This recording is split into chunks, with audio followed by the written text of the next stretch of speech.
Thank y'all so much. Can y'all hear me? Okay. I think it was my southern accent coming out. That's what my students tell me all the time. So I'm really excited to talk about slavery and about Dinah tonight. And you know, I think slavery is a tough topic for us Americans, isn't it? You hear the word slavery, people like want to run in the corner and hide, you know, and I think that slavery is complicated. There's a lot of complexities, contingencies, and I always tell my students that you have to remember that more than anything, you know, don't dehumanize slaves, you know? They were people just like you and I. They had things that they were good at, things that they were bad at. Some of them were nice, some of them were not so nice. Some of them were violent, some of them were not violent, right? You really have to understand them as human beings. It's very easy to think about American slavery as like one large black mass of oppression. And it's not that simple. I always tell my students, you have to remember that slavery, of course, I mean, I think Abraham Lincoln said it best. It's a great evil because basically what it says is, you labor and I'll eat the bread that you've earned. There can't be a bigger sin on earth if you ask me. But you have to understand that slaves, that's the life that they grew up in. Just as we today think of slavery as something so crazy, so out there, so unthinkable. That was their lives. They lived that life. So they had to deal with their life on those terms, right? And part of dealing with their life on those terms meant getting the best out of life that they could. And most historians agree now that slaves don't, how can I say this? They had some agency. And we see this with Dinah a little bit, right?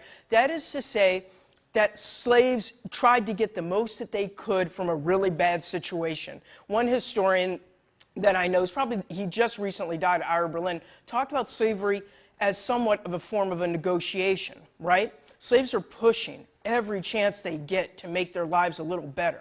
Whether that means to be able to make sure that their owner doesn't sell their daughter or son, whether that means to be on the same plantation or on the same farm as a loved one, right? So I think those things are important. But today we're here to talk about Dinah. So what I'd like to do, if you don't mind, is just share a little bit about why did slavery actually persist? It's a good question, right? I mean, how did that actually happen? When you look at the beautiful words that are in the Vermont Constitution, of course, it says that all men are born equally free and independent and have certain natural, inherent, and unalienable rights, amongst which are the enjoyment and defending life and liberty, acquiring, possessing, and protecting property, and pursuing and obtaining happiness and safety. That's lovely. And then they say, therefore, no male person born in this country or brought from overseas ought to be holden by law to serve any person as a servant, slave, or apprentice after he arrives at the age of 21, nor female in like manner after she arrives to the age of 18 years, unless they are bound by their own consent, or of course if they do something illegal. So, I mean, those are some pretty heavy words. I mean, to think about people saying that in 1777, I hope everybody understands the context for that, right? I mean, the idea of like freedom or a place without slavery in the New World in the 1770s is like a joke. I think my friend Chris Brown, who wrote a beautiful book called Moral Capital, he said that, you know, when you think about the British Empire, he said an empire without slavery resided in the realm of literal fantasy. And that's true, right? And so the fact that they came up with this, we have to acknowledge how incredibly innovative and groundbreaking that actually was. And now that we've just sort of looked at the 1777 Constitution, just briefly, I'd like to just read to you probably my literal favorite piece of legislation in Vermont history. And to me, in some ways, this is almost more important than the 1777 Constitution. This was called, it's in 1786, it was called an Act to Prevent the Sale and Transportation of Negroes and Mulattoes out of this state. I mean, that's a beautiful title because it tells you what they want to stop, but it also tells you there's a serious problem. Because anytime a legislature, at least that I know of, in British North America comes up with like statute, black letter, positive law like this, it's pretty stunning. And what does it say? It says, whereas by the Constitution of this state, all the subjects of this commonwealth of whatever color are equally entitled to the blessings of freedom unless they have forfeited the same by the commission of some crime. The idea of slavery is expressly and totally exploded from our free government. That's like an insane statement in 1786. And then you might want to compare it to the pro-slavery Constitution we got in Philadelphia in 1787, right? Think about it. This is an astonishing difference. And then, but the next paragraph, I think, sums up the problem. And it sums up basically what happened to Dinah, okay? In some ways. And whereas instances have happened of the former owners of Negroes in this Commonwealth making sale of such persons as slaves, notwithstanding their being liberated by the Constitution, and attempts have been made to transport such persons to foreign parts in open violation of the laws of the land. And basically it says, if you do this, we have all these punishments. Yet slavery persisted. So the question is, why did slavery persist? It's a very dangerous thing. When you free adults over 18 and 21, you leave a gigantic loophole, right, to enslave children. This is a pretty big problem. Now, it is true, as some of my friends have pointed out, that the reason they did this was because they intended young black children who might not have had parents, or whatever the case may be, they intended them to be apprentices, right, to that age, because they were going to be poor and they needed to have a skill so they could have a job. That's an extremely generous interpretation. Is it possible? Yes. It's also possible that they wanted to offer some sort of compensation to the slave owners whose property that they were taking, right? I mean, property is a big deal in the 18th century, right?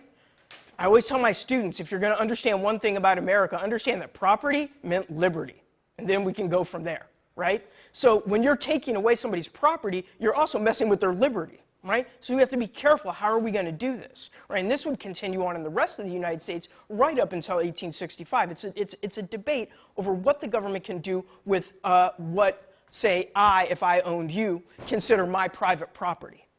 Can the government rightfully take you from me because they say that it's not right for me to own you? Right? So you have to sort of, I'm trying to get our minds into this, right? It's a little difficult. Am I boring you? Is it okay? It's okay, I'm keeping you awake? All right. So everybody, outlawing slavery only for persons of majority age allowed slaveholding to continue throughout Vermont. You know, the Constitution allowed any slaveholder to continue to exploit young black children for up to 20 years in some cases. Those are like good years of labor. If you know, male, female slave, 13 to 18 or 21. Those are like pretty good years. Now, you have to admit that the scarcity of labor presented a problem in Vermont, and the use of apprenticeships or servitude could offer poor families a way to support their children, as I was just saying. Yet this rather positive view of the 1777 abolition provision does not deny the fact that the Constitution gave slaveholders a form of compensation by which they could and did continue to exploit and benefit from black child and teenage labor. Permitting the continuation of child slavery meant that black families could easily be separated, or freed parents could have felt obliged to remain on their masters' farms as inexpensive or cheap labor, because they did not want to abandon children or younger relatives.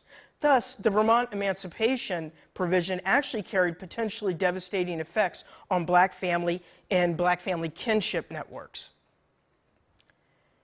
We have to ask ourselves the other question, and that's what the 1786 law is all about.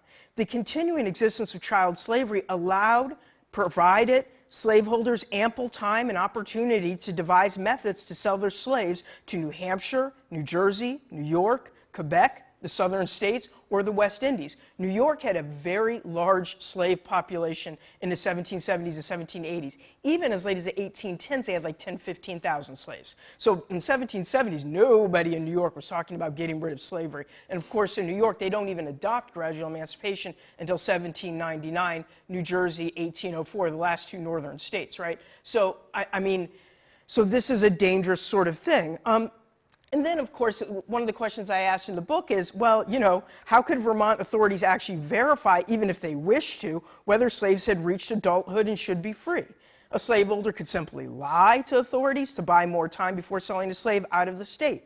Without enforcement, the provision that slaves should achieve freedom upon reaching majority age remained problematic, or even maybe moot.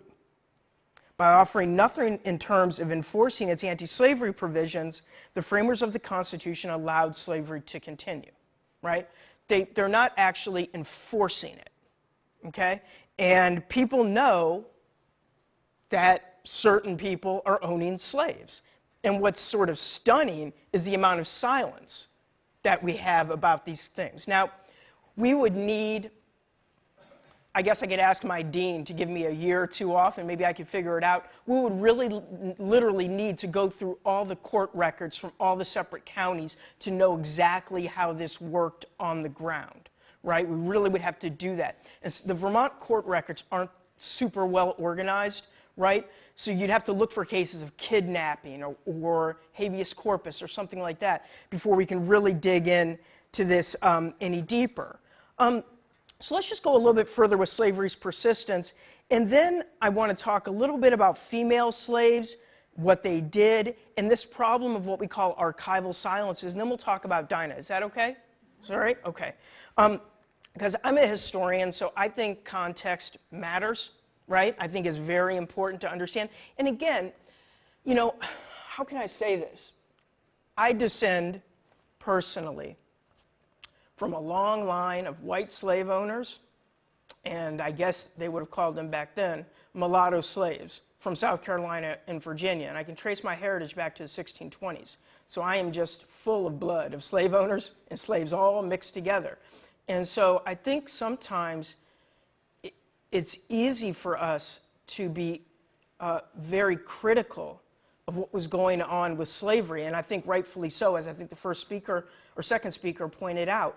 But at the same time, slavery was extremely normative for these people in the 1770s. Now, that doesn't make it right. Don't leave here and say, oh, Professor Whitfield said slavery was great. That's not what I'm saying. I'm saying it was normative. It was normal. Just like slavery throughout history, as far as I know, was a very normal part of many different societies. Whether you're talking about Africa, ancient Athens, ancient Rome, you know, Brazil, indigenous groups, so on and so forth. So about the persistence and the limits of abolition, everybody, Vermont slavery, from what I can tell in my book, continued for nearly 30 years after the advent of the state constitution. It persisted in two distinct ways. First, masters defied the law by purchasing and selling slaves and holding slaves, and that's Stephen Jacob, right? He clearly has Dinah. He's holding her for, for 17 years or so, and he knows he's not supposed to do it. Because how do we know he knows? Because he's a lawyer, and he's on the Supreme. I mean, right? We gotta hope he knew that. The limited evidence does not point to slaveholders exhibiting any sort of embarrassment in breaking the law. Indeed, those individuals who continued owning slaves included some of the most respectable citizens in the state, ranging from judges to military officers. Second, some white Vermonters styled African Americans as servants, but this was merely a euphemism, right, to hide the fact that these people were either literal chattel slaves or de facto slaves. We know that indentured black children, as the work of my friend Kari Winter and my other friend Elise Guyette has shown, indentured black children lived in an extraordinarily dangerous situation in a state that allowed child slavery, because as I said, they could easily be sold out of the state. Now, you might wonder to yourself, well, do we have evidence of this? We do have a few pieces of evidence, but I'd point out to everybody, the whole point of selling a slave out of state is like to do it quietly so you don't get caught. Like, if you sell 2 slaves out of the state, you're not going to write a letter to the, to the legislature, by the way, here's what I did, right? Because you're going to get in trouble, right? So you don't want to actually do that. So I think that these things are interesting. And, it is clear that slavery persisted. And the one example I do want to give you before we move on to talking about female slaves and archival silences is an example that occurred in Bennington, because it's sort of a well-known example. In 1780, David Avery moved to Bennington to become a pastor at the Congregational Church, of course, right? He brought a female slave with him, which, quote, created much dissatisfaction in the church. One angry parishioner named Henry Walbridge left the church because, as he put it, of its scandalous decision to allow Avery to serve as minister.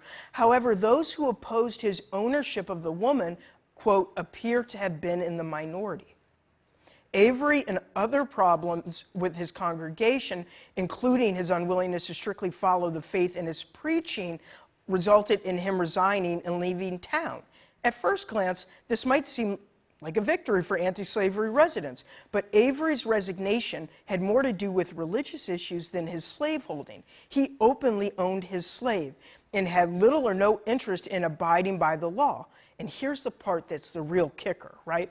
Is strikingly, Avery enjoyed the support of very important community members. Maybe you've heard of some of them, such as Jonas Fay, Isaac Tishner, who's a famous Vermont politician, and of course, Moses Robinson, who Judge Miller wrote a book about, right? Jonas Fay served as a delegate to both constitutional conventions in 1777, so he certainly knew about the anti-slavery provision. Robinson, as we know, later served as governor, senator, and state Supreme Court justice, while Tishner would hold the governorship for many years in the 1790s and early 1800s. Of course, these men knew that Avery owned a slave in defiance of the state constitution. So again, it's in these ways that slavery persists. It's a lack of enforcement, right? It's the child slavery loophole. And it's also apparently people didn't actually care, or not enough of them cared. There were the Henry Walbridges, right, who clearly was upset about this. But there were other people, like Moses Robinson, who said, well, what can we do about it? There were many other examples, but the last one that I want to give, and then we'll do our stuff on Dinah, is, of course, a man by the name of Jotham White. He was happy to ignore the 1786 Transportation and Sale Act while serving as town representative for Springfield, so he's literally a legislator, okay? White sold, as he put it in his bill of sale, my Negro boy slave named Anthony, about 8 years and a half of age, to Oliver Hastings of New Hampshire. So this is just a little boy. A little bit further with this. Now, White claimed in the bill of sale that he wanted Hastings to free Anthony when he turned 21. How he planned to enforce this, none of us really actually know. What we do know is that it's unlikely that Hastings would have freed him simply based on that provision, because he had paid a large sum for the boy, 35 pounds in silver money. As it turns out, notarial records in Quebec show that Hastings actually sold Anthony to Boucherville resident, this is in Quebec, Charles Boucher, for 90 bushels of wheat. So it seems that he continued as a slave. And there is some question about exactly who Anthony's mother was. Was it Dinah, and who was his father? Was it another black person? Was it an enslaved black person? Was it Jotham White? We don't know for sure. So everybody, before we start this stuff on Dinah, I just want to say that when we're studying female slaves, make no mistake about it, their lives are as awful in many ways as male slaves, but they deal with what we call, Jennifer Morgan called it this, great historian, basically what we call a double burden. They have the labor that they have to do, and then they have the labor of reproduction. Female slaves are having children, right? Some that they have because they want to, it's with another male slave or with a white person who they like, and other times they're having children because that offspring is the product of rape. Okay? So they're dealing with that. So being a female slave, you have all sorts of things that are being thrown at you that male slaves, for the most part, are not dealing with. Okay? So I think that's one thing that's also important. So they are not only dealing with that, they're caring for their own families, they're doing work, right? They're domestics, they're cooking, they're cleaning, they're emptying chamber pots. And in many cases, female slaves, they're also out on the farm, working, milking cows, doing the whole 9 yards. So the life of a female slave in New England, or even in Vermont, is not easy. It's challenging, it's difficult. And as I get to the story of Dinah, I do want to say one thing that historians have been talking about more recently. We refer to this as, it's a fancy way to make a simple point, but they refer to it as archival silences. So what does an archival silence mean? That's a fancy way of saying that the documentary evidence that we have as American historians about slavery is limited, okay? The archive silences what kind of people they were. As I was saying in the beginning, their likes, their dislikes, their thoughts. We don't always know those things. I mean, occasionally you'll get something like Nat Turner's confession where we can sort of say, well, okay, that Nat Turner probably actually did say that, right? After he murdered 59 people in a protest against slavery in 1831 in Virginia. But for the most part, when we talk about archival silences, we mean that the archive silences the actual lived experience of enslaved people, but especially enslaved women, right? And that's what a lot of historians are doing. And I think as I tell you this, as I go through the story of Dinah, you'll hear that. You'll see that we actually don't know that much. And here's the scary thing to keep in mind. Dinah is not your average, everyday female slave in New England. Now, her experience with slavery might be similar to female slaves that you haven't heard about. And it's true, she's not Phyllis Wheatley, she's not writing poetry, right, or something like that. But she ends up in a state Supreme Court case. By that alone, she's not normal. She's not a normal slave. Because most female slaves don't have their stories kind of told in the state Supreme Court. Yet we still know so little. So that should tell you about the burdens that historians are trying to untie when we talk about female slaves, okay? So Dinah's personal history suggests several of the complications and contradictions of slave life in Vermont. In 1783, Jotham White, same dude. I want to write an article about him, right? I really want to look into him because he's always like selling slaves, doing something with slaves. It's just weird, actually. In 1783, Jotham White sold his, quote, Negro woman slave named Dinah, about 30 years of age, to Stephen Jacob of Windsor. We don't know that much about her early life. Her place of birth, possibly Connecticut, how many times she had been sold prior to coming to Vermont, whether she had children or family nearby, the exact types of work that she did, right? And, of course, the real true nature of her relationship with Stephen Jacob. We don't really know, right? We can speculate, though. As he said, historical documentation about female slaves ranging from sexual exploitation to general patterns of life experience can be limited. The few details we have of Dinah's life are intriguing. Here's what I mean by that. According to the 1791 and 1800 censuses in Vermont, she probably lived in Judge Jacob's household with another black person, because the black person is listed on the census record in Stephen Jacob's house, right? But here's the problem. But we don't know much about that other person. Maybe other people have found something out about that person because of the limited information on those censuses. Was this person a relative, a child, a husband, a friend, another unrelated black person? The possibilities are pretty tantalizing. We also know that local people considered Dinah an excellent servant. That's how she was described, literally, in the records. And attempted, apparently, to lure her away from Judge Jacob's household so she could work for them. Dinah had a strong personality and refused to acquiesce to the demands of the town after Jacob's trial. In 1806-1807, Windsor's selectmen warned Dinah out of town, but she refused to leave and continued to board with several different families. Local inhabitants eventually cared for Dinah during her final sickness, and the town reimbursed them for their medical treatment of what they referred to as Judge Jacob's Dinah. And I love this is so fitting and so touching, right? It says died. In this town, Dinah, a woman of color.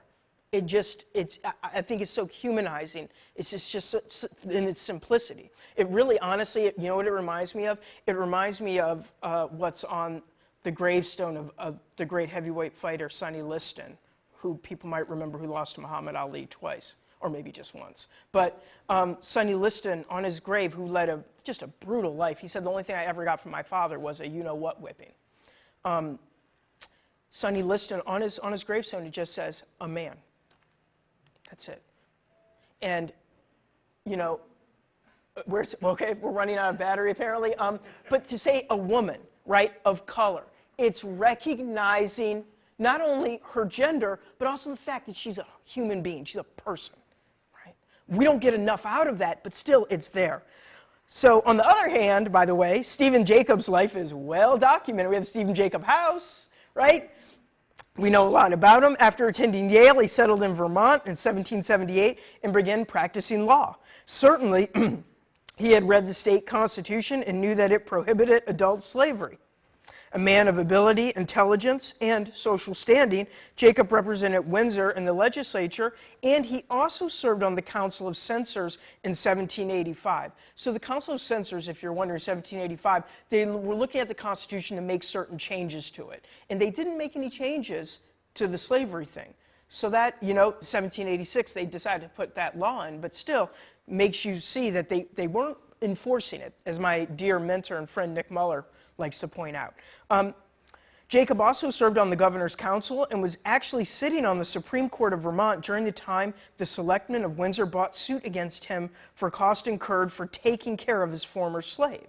So this court case is not about whether slavery in Vermont was wrong or taking this woman's labor from her was wrong, right? Stephen Jacob was described as, quote unquote, an aristocratic Federalist, as if there's any other kind of Federalist. I thought Federalists were just loyalist. Sorry, I kid, because my main area of research focus is the Loyalists. I've written a couple books about them. Jacob continued to be a respected member of local society despite his blatant disregard for the law he had sworn to uphold. So what do we know? Here we go. Dinah worked as Judge Jacob's slave for approximately 17 years, from the end of the Revolutionary War in 1783. She probably performed numerous domestic tasks, including washing clothes, cooking, cleaning, and yard work. According to the court record, Dinah continued to live with and serve him as a slave until sometime in the year 1800. Now here's the part that where it starts to get really weird, for me at least, as a historian. Although only 47 years of age, Dinah had become, quote, infirm, sick, and blind. It's like this woman who sort of sounds robust and sort of, as we know from her personality, sort of stubborn, to say the least, which is a great trait to have if you're in the situation that she was in. She becomes infirm, sick, and blind. It's not really clear exactly. 47 years old, okay, but it seems a little much. Jacob, quote unquote, discarded Dinah, and she became dependent on public charity, which had to pay for her medicine, support, and attendance, which means her care, basically. The selectmen of Windsor only brought suit when Dinah's freedom became a burden to the public treasury. This is real important, right? Not out of any sense of outrage that Judge Jacob had illegally enslaved her.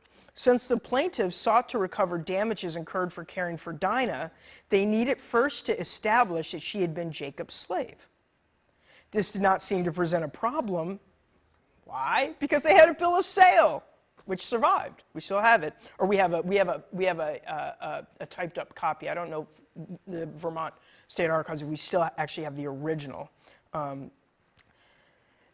The court case shows and literally, I don't mean to be to be flippant, but really, the court case shows the almost comical lengths to which the Vermont Supreme Court would go to deny the de facto existence of slavery by asserting its de jure illegality. The crux of the case hinged on the plaintiff's attempt to introduce Dinah's bill of sale into evidence. The defense attorney, Charles Marsh, objected to this request by arguing that, well, no slave can be held in slavery in this state, and the showing of a bill of sale is not evidence that the unfortunate being supposed to be transferred by it is a human chattel or a slave.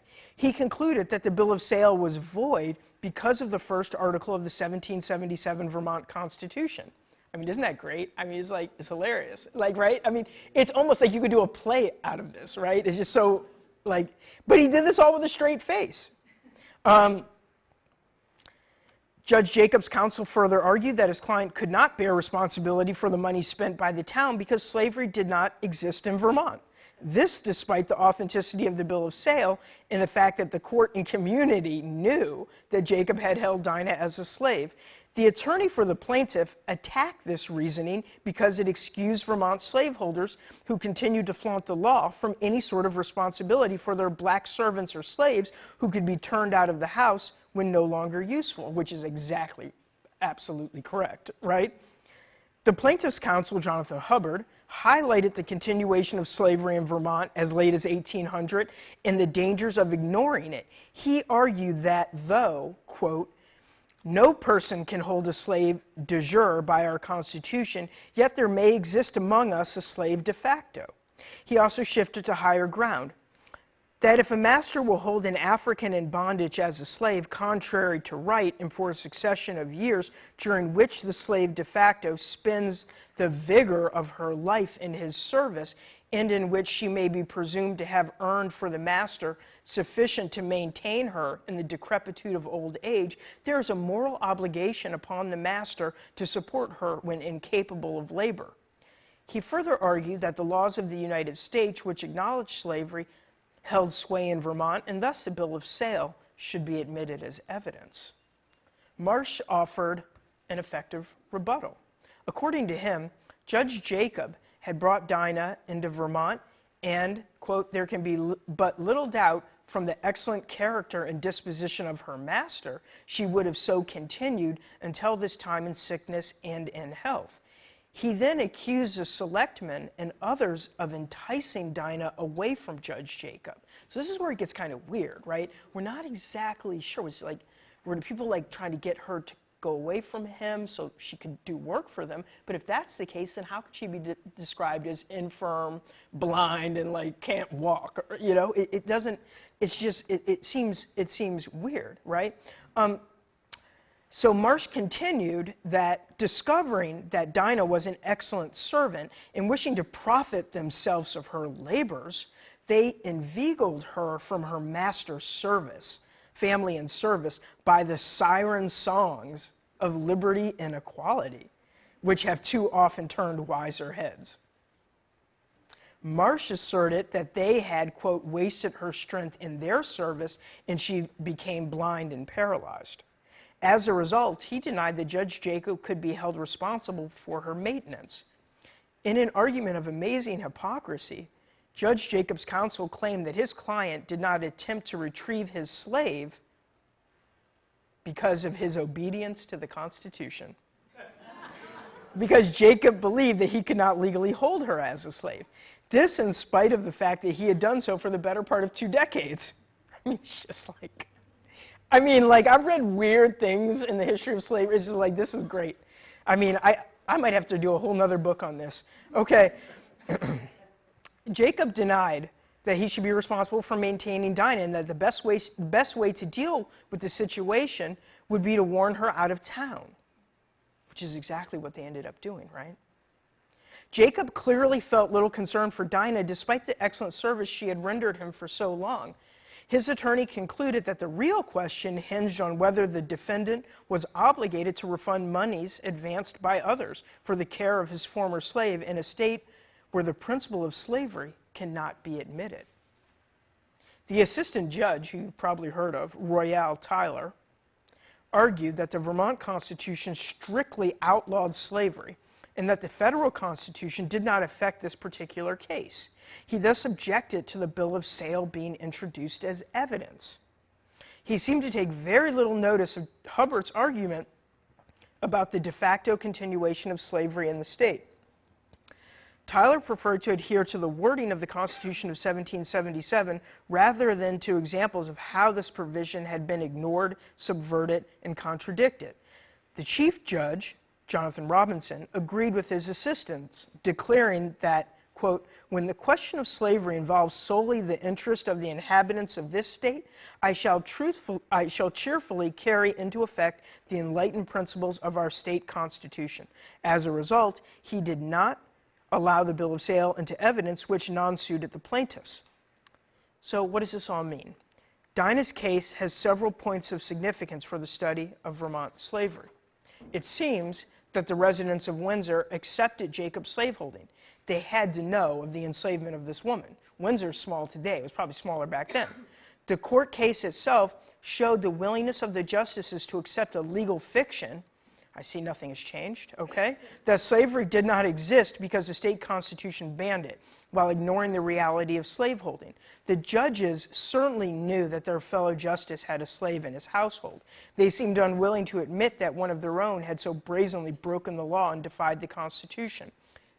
Just as disturbing, the court indicated that slaveholders did not owe their manumitted ex-slaves any support or sustenance, even though they had spent their lives laboring for an individual or family. And what's really amazing about that, you have to remember that some of the most basic pro-slavery literature in the 19th century is all about how slavery is a better form of labor because after they're slaves for how many years, at the end of that, you know, Uncle Remus sits on the deck with old master, and we drink mint julep and talk about the old days, right? That was sort of like the pro-slavery propaganda that would sort of come out, the sort of John C. Calhoun positive good. We treat our slaves great, and white Irish immigrant workers in the North are treated like garbage, right? But what what they're basically saying in Vermont is that a slave owner doesn't owe their former slaves or former bondspeople anything.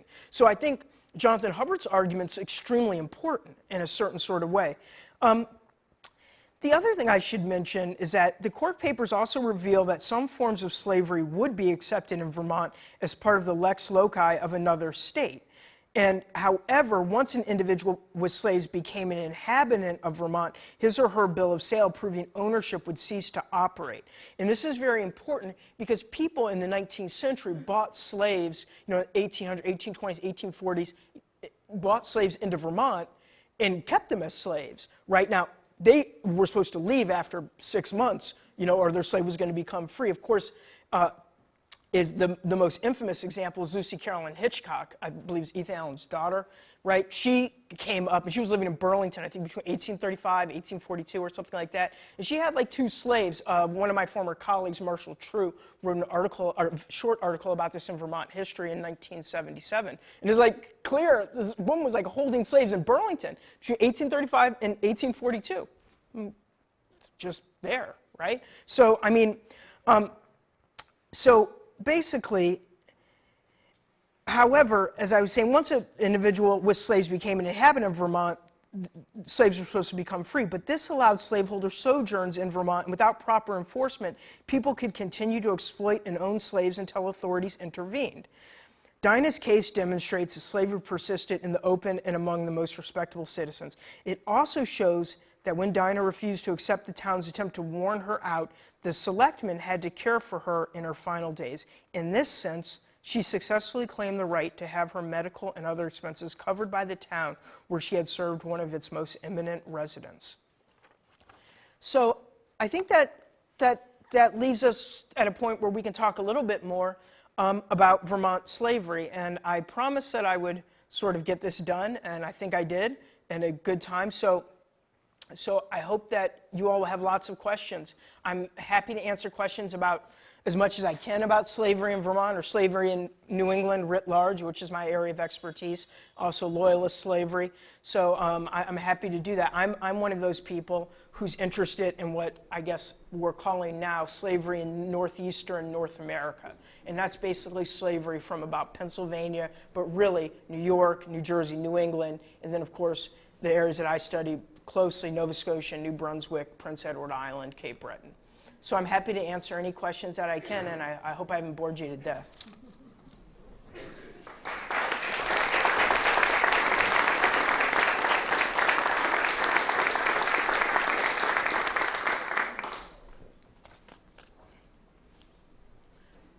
I know you mentioned that Anthony had been sold into slavery in Quebec. Was there any specific say legal or process to selling somebody over the border as opposed to selling somebody state to state?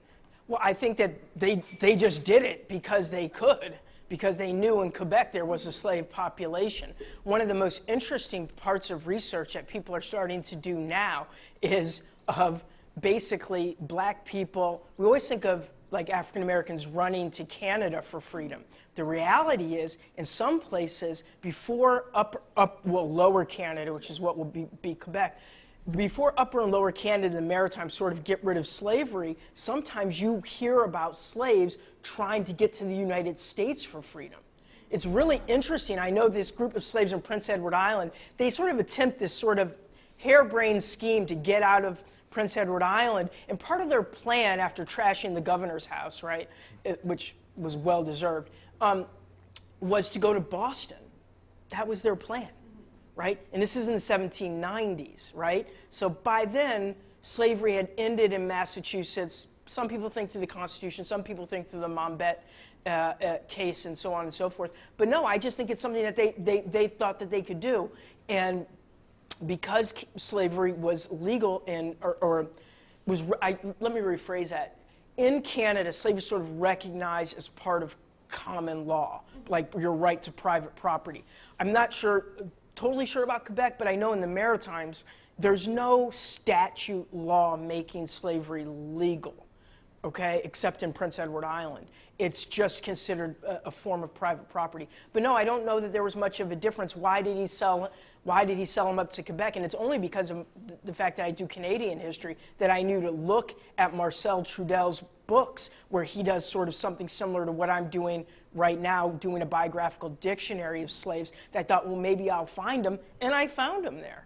I mean, it's pretty crazy, so, yeah. Thank you, that's a great question. More questions. Go ahead, and I'll come back to you. So why can't we elevate Dinah to the Rosa Parks? Because Dinah must have been an individual who was well-liked. Sure. The town supported her. Sure. The selectmen determined that they would help her. So as our own posthumously study of this woman, why don't we have it? Yeah, I mean, that's a great question. I mean, I think she's an important person. I do think the historical marker is great. I mean, I think that, you know, what will always be for me as a scholar, as opposed to more of a public intellectual or a political person, is this question of this relationship between Dinah and Stephen Jacob. Like, I wish that I could find out more of what was going on between 1783 and 1799.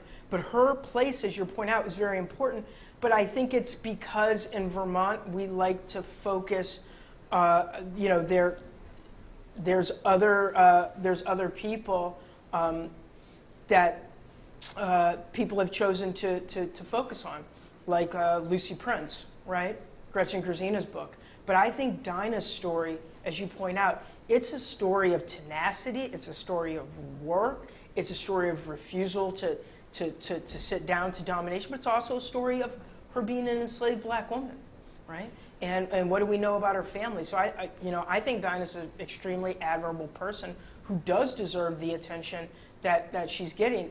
The other thing that comes to my mind is there's a couple other female slaves that I mentioned in my book that I didn't follow up a lot with. People, there was a girl named Rose that was like 14, another woman also named Rose was age 22, and I didn't follow up with them. It'd be interesting to try to trace some of the female slaves that lived in Vermont. Like, what were their lives like? Were they also sort of, after they became free, or if they became free, were they also sort of stuck in these sort of domestic, urban labor situations? I'm not sure. Go ahead. Oh, you mentioned the pro-slavery document in Philadelphia in 1778? 1787. Sorry, 1787. How does that fit into the rest of documents being passed throughout New England? Well, what I was referring to specifically in Philadelphia in 1787 was the United States Constitution. Okay. So what I meant by that was, there is some debate. I should be fair. One of my colleagues, Sean Mullins, who's a very, very great historian at Princeton, has written a book where he wants to make the argument that the Constitution was at least neutral, or in some ways anti-slavery, because it doesn't explicitly recognize property in man, right? There's not like there's nothing in there that says all black people are to be slaves forever. Like there's nothing in the Constitution that says that. And in fact, the word slave or slavery is not even mentioned. But that sort of like opaqueness of language shouldn't hide from all of us some of the facts about the Constitution, like it allowed the slave trade, the Atlantic slave trade, to go on for another 20 years because it wanted to please the delegates in South Carolina and Georgia who wanted to keep it open. Okay, that's not to mention the 3/5 ratio, right, which helped, right, which gave the South extra representation in the House of Representatives and therefore towards votes for the presidency, right?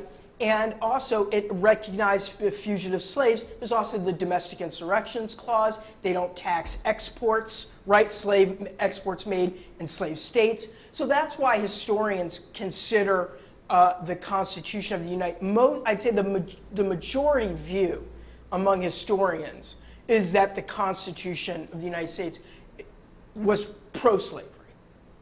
There is an alternative view of people who say that no, it's more open-ended on slavery. You know, they gave South Carolina and Georgia what they had to give them to keep them in the Union, right? And they didn't put these words in there, or there's other things, you know, they don't recognize it outright. So maybe they were hoping in the future that slavery would somehow sort of peter out and disappear. It's a hard debate to have, and the reason why the debate's almost moot, of course, is because, you know, in 1787, they haven't come up with this little invention called the cotton gin. But a couple years later, they do.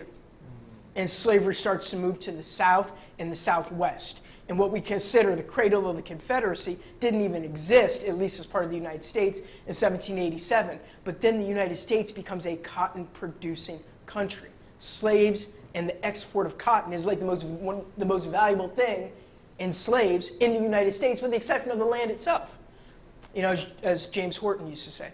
So that's what I was getting at with that. Cool. Please, more questions. Don't run away. Okay, do I see you over there? Sorry, we're in the corner. Okay. So I'm curious about your work in Canada. I attended Sure. a lecture recently that, I went on a bus tour, Saratoga area, Sure. Indian raids, capturing both white and black captives to sell. This is during French and Indian War era. Sure. To sell back to the Quebecois. Yeah. So they were capturing. They fought. The Indians apparently, the American Indians fought over Sure. the black-skinned people because they were more valuable. Okay. When they ransomed them. But they obviously captured white people as well. Sure. You know, and I'm wondering about, Sure. were they all sold into slavery? They were sold. They were ransomed and sold. So is it fair to call it slavery for both the black people and the white people? Well, this is a big question that people have asked, right? This is a big question. Like, what exactly constitutes slavery?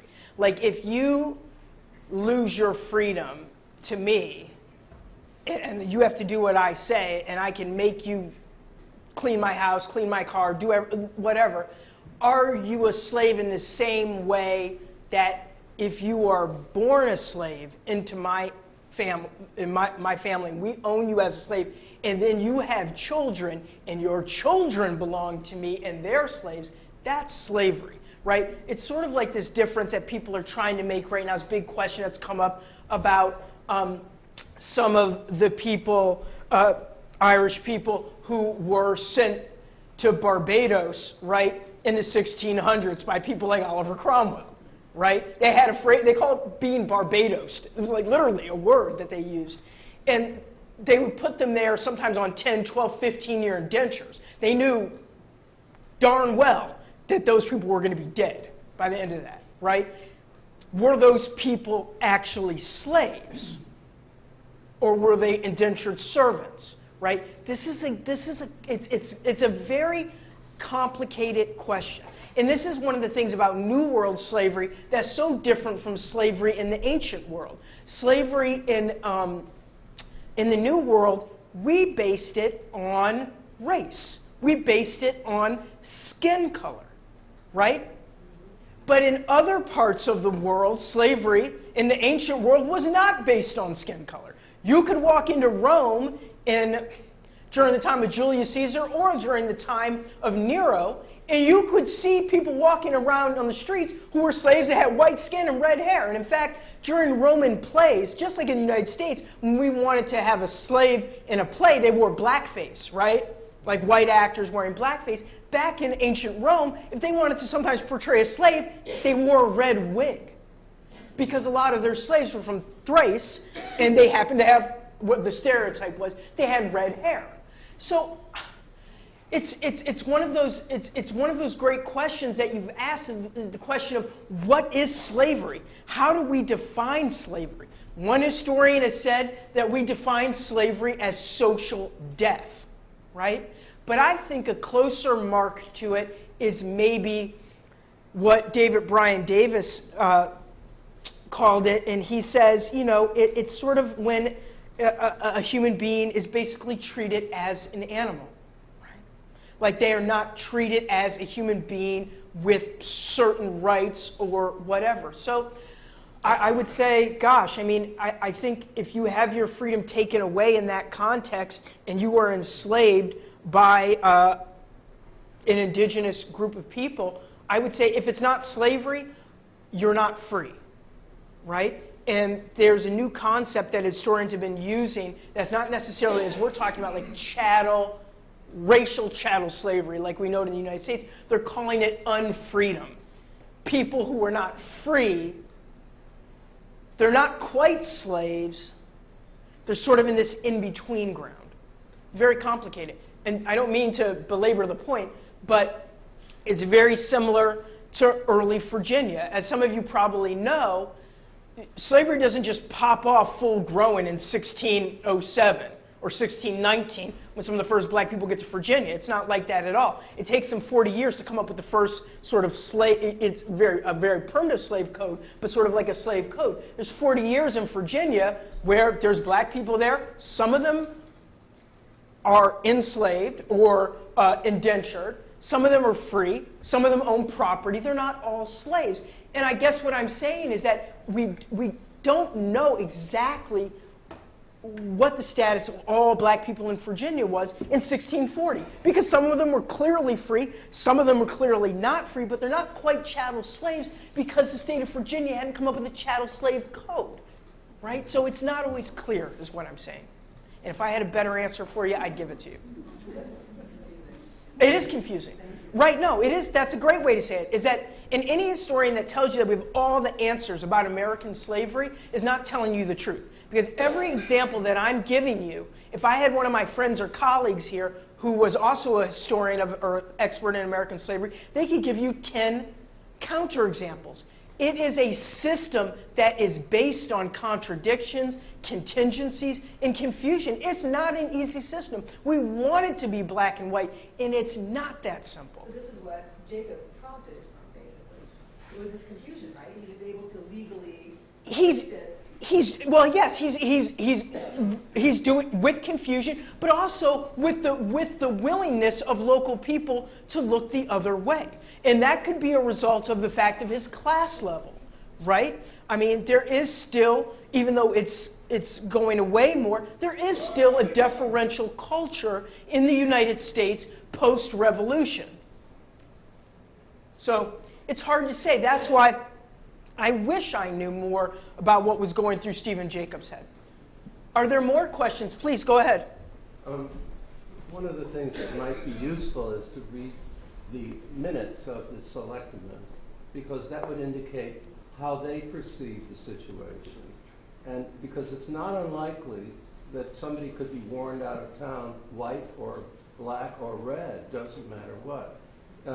They didn't want people to be a loss to the town. They didn't want to provide them with that. That's right. And if they could find a family member, or if they could find a person like Jacob, they would do so, Yeah. and with propriety. I mean, they weren't bending any rules about it. They were looking for a way out.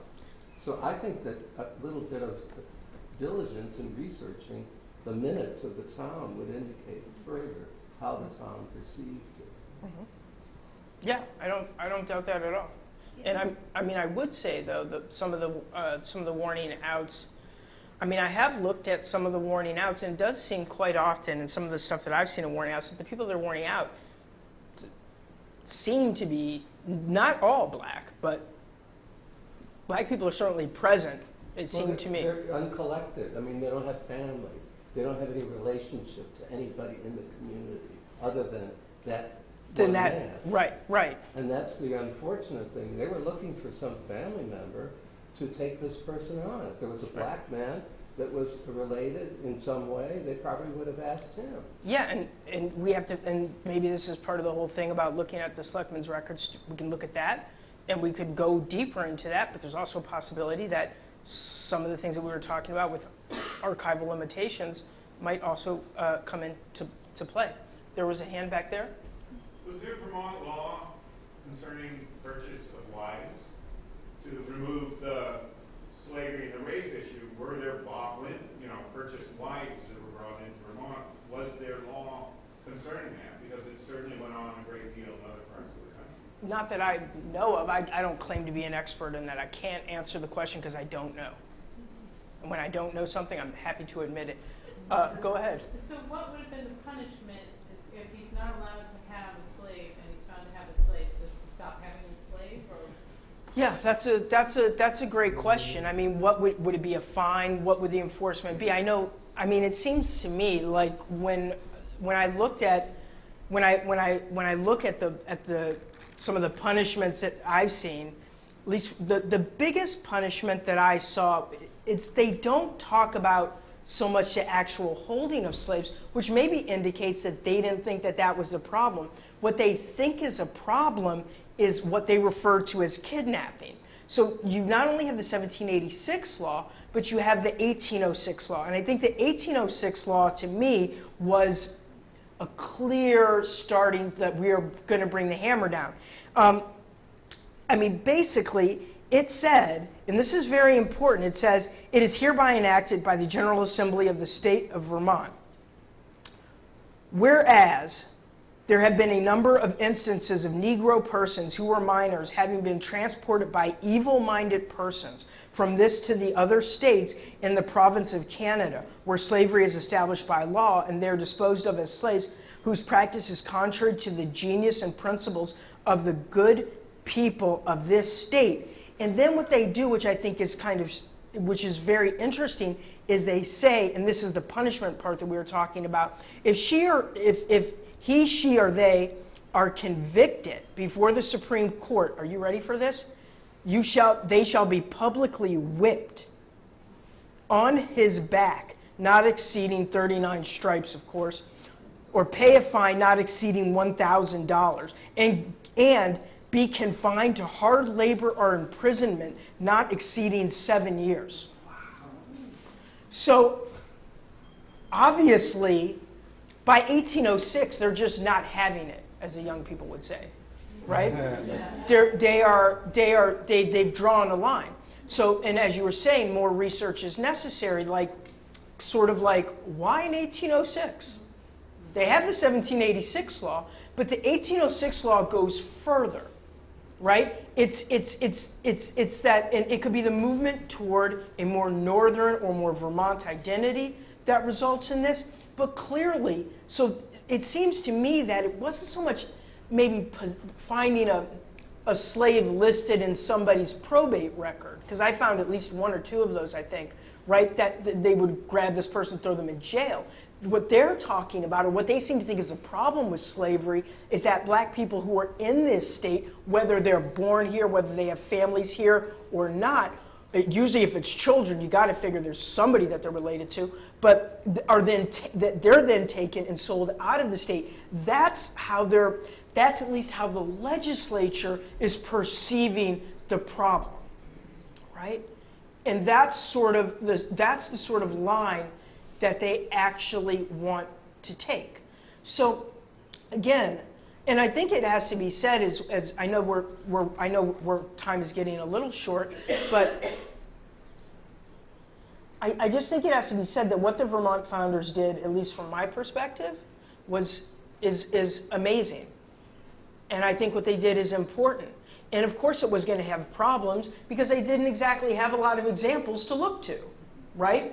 If you look at some of the later gradual abolition things, sometimes they're very sort of specific, right? I think the Rhode Island one says, look, these people are going to be apprentices, so on and so forth. Like, so they didn't have a model to go off of. The only other thing that was even close to a form of emancipation in American history that I know of was Lord Dunmore's proclamation of 1775, right? Offering freedom to slaves of American patriots, right? Not freedom to slaves of loyalists, of course. Go ahead. Yes, just a rhetorical question on your follow-up about Vermont being the first state. Since there was no moral outrage, that people openly had slaves on the side and all this type of thing, do you think it was mainly an economic situation because Vermont really didn't have a need for a large population of slaves, therefore economically they wouldn't be suffering if they freed them? Well, I think if the question is, I think, yeah, Vermont ends slavery because slaves are not an important part of the economy. Right. That has to be said. Put it like this. If maple syrup could have made as much money for Vermont as sugar did in the Caribbean, I think there would have been a large slave population. Yep. Right? Like, I think that's, it's very hard to make an argument,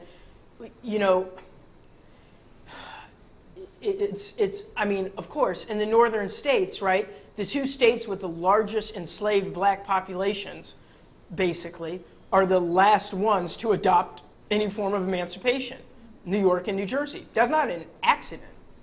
That's, right? And the first one probably has one of the smallest black populations, but in the same breath, you look at a place like Massachusetts. Massachusetts did have, and Connecticut, especially Connecticut actually, did have a fair number of slaves, and that more importantly, they had a connection with slavery because of what they were trading with the West Indies out of their ports. Right. And that's another thing that makes Vermont different than Massachusetts, right, and especially Rhode Island with the Atlantic slave trade, is Vermont is not sitting right on the edge, and that's sort of how my research with Vermont is different than what I do in Nova Scotia. Like Nova Scotia, a big part of like the British Atlantic world, all they do is want to trade with the Caribbean. And so it's not a mistake that even in a place like Canada and the Maritimes, I can find over 1,000 slaves, right, over a several hundred-year period.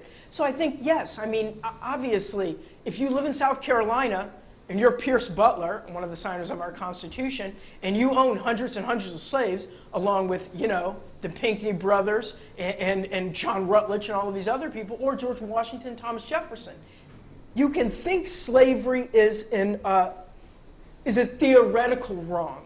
Like when my students ask me, well, was Thomas Jefferson and George Washington, were they against slavery? And I say, well, no, because they own lots of slaves, but theoretically they might have thought there was something wrong with slavery. But because you believe something's wrong with it in theory, like, yes, slavery's kind of wrong. Like, it's not a good idea. It's not, they used to say it's not good for black people, but what they really were worried about was they said it's not good for white people. This is what Washington and Jefferson were like, it's not good for white people. And so, maybe we should get rid of it. But how can you, when your economy at that time is tied in with tobacco and mixed agricultural produce, and you're producing rice in South Carolina and Georgia, right? And what was their only lesson about not having slavery? Well, it was Georgia between 1732 and 1750 when they tried not to have slavery. And well, Georgia was a dump, to say the least. Then they turned to slavery, started doing a little bit better, right? So that's, unfortunately, it's that if you have a staple crop that can make you money on something like sugar or rice or tobacco or eventually cotton, you need cheap labor to make that pay. You're going to use that, especially in a world where it's not, for us, today we live in a world of, like, we talk about rights all the time. I always, what does that even mean? But we always talk about rights and freedom. They lived in a world of unfreedom and in a world of hierarchies, right? Freedom was not something that, what did that actually mean, right? And so that's what you end up with. So I can't say necessarily, though I quite favor our founders, the Vermont founders, over, say, I don't know, the ones in Georgia and South Carolina, but it is true, right?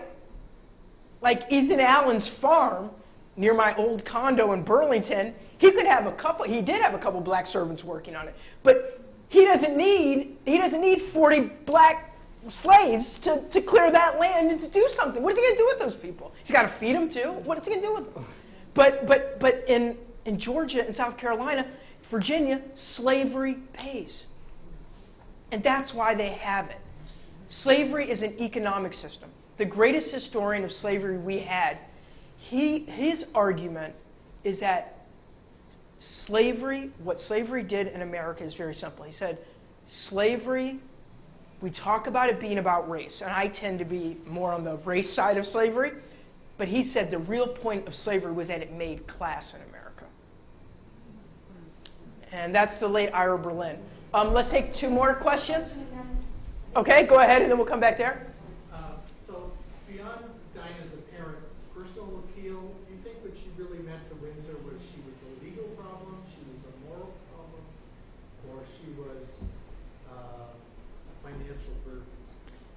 Well, that's a great question. Thank you. I would say let's think about Dinah not as a problem, right? Let's think of Dinah as a part of the Windsor community, a woman who wanted to claim this as a place of residence, a person who played a role in what this town became. She worked, she took care of children, you know, she's part of it. So I think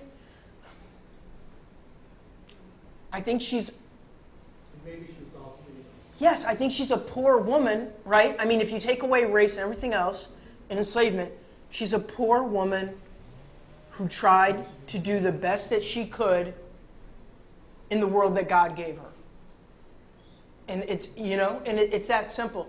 And I wish, I mean, I really, it makes me think about going back into some of the records and just double checking, you know, just seeing what else is there about her. But yeah, so I think maybe all 3. And I think I like the way you said all 3 because it gives her, you by saying all 3, you've turned her into a 3-dimensional figure, like to a person. And it goes back to that whole thing, a woman of color. And so I think that's where I would come down on that. So that's great. And you said one more over there? If you're going to talk about slavery and boil it down to simply being economic, which, get rid of the nuance of everything. I'm just personally curious about your views on reparations. Okay. So the question was, it's a very difficult question. So I guess my first answer would be that I try not to answer political issues in public forums. That'd be number 1. But I will just say that I think it's a difficult issue. I read Ta-Nehisi Coates' chapter on it just to see what he was saying. It's a really, for me, it's just such a tough question as a historian, because then I wonder what exactly the form of reparations does it take? And of course we have to remember, you know, I mean, slave owners have been compensated. Think about the British Empire. How much did they pay? 20 million pounds in 1834 to these people? How much would that be today? So, and when people talked about reparations or something similar to reparations, you know, in the past, they meant giving money to slave owners, right? Replacing the property that they lost. So what does it say about our country that we're actually having a conversation about the enslaved? So I think that's one thing I would say, that I think it's an important conversation to have. You know, and if I were smarter than I am, and I'm not, right, you know, I'd have a better answer about what should be done. I think one thing that I'm not too sure about with it, and maybe I don't understand all of the things, is exactly who pays whom what and why. In a sense of, like, I'm not totally sure. And I say that because, you know, Americans, as much as some of the white nationalists don't want to hear this, we're a mixed population. We're a mixed population, so I worry exactly how do we determine that? You know, is it anybody who's identified as African American on their birth certificate? Is it, I mean, exactly how is that decided? Is it that they must look like Marcus Garvey, or is it okay if they look like Gene Toomer or W.E.B. Du Bois. So to me, there seems like there's a lot of questions about race that I openly say to you, and I loved your opening statement, by the way, but that I don't know. I don't have those answers. Maybe that's why I hide in my books and just do historical research, because I find the political issues of today too complicated for my small brain. I mean, I have a 3-year-old, so that's also a problem. But just in all seriousness, I think it's a very hard debate. And just lastly, I'll say this to you on a personal level, just so you know, just quickly. The last thing I'll say. I come from what they call the black bourgeoisie, and that means sort of what we call the black elite, okay? And that's black people who are doctors, lawyers, all this other stuff. I always grew up thinking I was black. Both my grandfathers are probably medium-skinned. Both served in World War II. Both were medical doctors. Grew up thinking I was black. Moved to Maryland, to D.C. My mom taught at Howard University. She just retired. My mom's very light-skinned. If you saw her, you'd think she's white, but she's actually not. She's just very light-skinned, like Walter White or Gene Toomer or somebody like that. I always thought I was black. I never even questioned it, because that's what I was told from a young age. And you know, when you're called nigger, when you're in elementary school, you figure it out, right? And so I think that's all I ever assumed. I just assumed that was my identity. I still hold that identity. I'll always be African American. I grew up in D.C. I grew up around black people. My relatives always thought of them as black. And then I took an ancestry DNA test. I'm being completely honest here. I'm being totally truthful.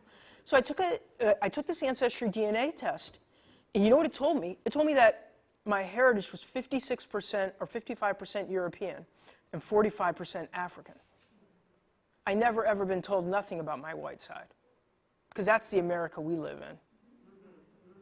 I never learned anything about that. I never learned anything about my English ancestors.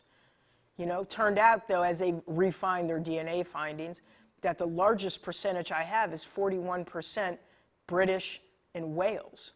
And then after that, it's Togo, Benin, Nigeria. Of course, these were all just a slave coast, different slaveholding societies. I never realized any of that stuff. And what does that mean? What does that say? You know, I don't know. I know that my third great-grandfather fought for the Confederacy, but he seemed to like black women, because that's how my great-great-grandmother got here. And she had long, straight hair. She was what they referred to back then, we don't use this term anymore, mulatto. My mom's light-skinned, my dad has blue eyes, but he has, like, curly hair. And my daughter, Hope Whitfield, you know, she presents as white, you know. I always joke with my wife. My wife said, well, how should we raise her? What do you want to tell her? I'm like, I don't know how to raise white people. I can't tell her the things that my parents used to say to me. Don't do that, or something bad is going to happen to you. So I think, so for me, I wish I could give you a better answer. I think one of the reasons why I'm so careful about speaking about things in public forums and not addressing political issues, partly because I'm a historian, you know, partly because I'm a black historian. I'm pretty visible in the state of Vermont. I kind of keep my head down and just focus on my work, and I think that's important. You know, Bill Hart from Middlebury used to always say, just keep doing what you're doing. I don't have the answers. I know in America today it's better just to make things up rather than admit that you don't know, but I don't know. I actually just don't know, and I'm not comfortable as white as my white ancestry, my black ancestry. I guess at the end of the day I'm just an American, but I don't know. I don't have the proper. I don't know, because one part of me would say, I'm not sure we should do it, but then the other part of me says, well, you know, if you know a family, a specific family, like the Butlers, right, or the descendants of, like, you know, people that we know were slaveholding families are still multi-millionaires, while their slave descendants have no money, then it's like, well, do we need to think about that? That's why Georgetown did what it did. because Georgetown found the specific people they sold. They knew what they did. They had that. So that's different. So I don't know. I just don't know. I mean, would it cause more racial strife than we're already having? I mean, isn't it bad enough right now out there? Like, or would this be an honest reckoning like the Truth and Reconciliation Committee in South Africa was? I don't know. I just don't know. I wish I had the answer to that. Thank you all so much.